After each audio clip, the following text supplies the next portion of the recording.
ನಾವು BJP vote ಹಾಕಿದವ್ರೆ, ನಾವು BJP vote ಹಾಕಿದೇವೆ, ನಾವು ಬಿಜೆಪಿ ವಿರುದ್ಧ ನಿಂತೇವೆ ಅಂತಂದ್ರ ನಮ್ಮನ್ನ ಯಾವ ಪರಿಸ್ಥಿತಿಗೆ ಅವ್ರು ತಂದು ನಿಂದ್ರಿ ಸರ್? ಅದು ಬಿಟ್ಟು ನೀವು ಅಲ್ಲಿ ಕುಂತು ನಾವು ಅಷ್ಟು ಪರ್ಸೆಂಟ್ ಏರಿಸ್ತೀನಿ, ಇಷ್ಟು ಪರ್ಸೆಂಟ್ ಏರಿಸ್ತೀನಿ, ನಿಮಗೆ ಏರಿಸ್ಕೋರಿ ಅದನ್ನ 15%, ನಮಗೆ ಯಾಕೆ ಏರಿಸ್ತೀರಿ? ನಿಮ್ ಈಕ್ವಲ್ ಅಂತೂ ನಾವು ನಿಮ್ಮನ್ನ ಮುಟ್ಟಕ್ಕಂತೂ ಆಗಲ್ಲ. ನೀ ಎಲ್ಲೇ ಎಮ್ಮೆ 5 ವರ್ಷನಾಗ MLA ಆದ್ಕೊಳ್ಳಿ, ಬೇರೆ ಕಡೆ 50 ಎಕರೆ 100 ಎಕರೆ ನೀನು ಜಮೀನ್ ತಗೊಳಕ್ ಆಕೈತಿ.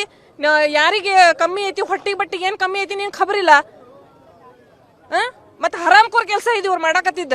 ಎಷ್ಟು ಸಮಾಧಾನಲೆ ನಾವು ವಿಚಾರ ಮಾಡಾಕತ್ತೇವಿ, ಎಷ್ಟು ಪೇಷನ್ಸ್ಲೆ ನಾವ್ ಇಲ್ಲಿ ಕೆಲಸ ಮಾಡಾಕತ್ತೇವ ಅಂತ ಅನ್ನೋದು ನಮಗ್ ಗೊತ್ತು.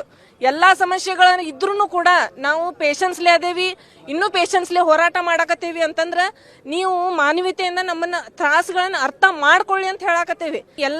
ಎಲ್ಲಾ ಹೆಣ್ಮಕ್ಳು ತಮ್ಮ ಮನಿ ಮಠ ಬಿಟ್ಟು ಬಂದು ಇಲ್ಲಿ ಕುಂತೀವಂತ ಅಂದ್ರೆ ನಮಗ್ ಆಲ್ರೆಡಿ ಕುತ್ತಿಗೆ ಬಂದ್ಬಿಟ್ಟೈತಿ. ಈಗ ನಾವು ಇನ್ನ ಕಂಟ್ರೋಲ್ ಮಾಡುವಂತ ಕೆಪಾಸಿಟಿ ಒಳಗೆ ನಾವಿಲ್ಲ.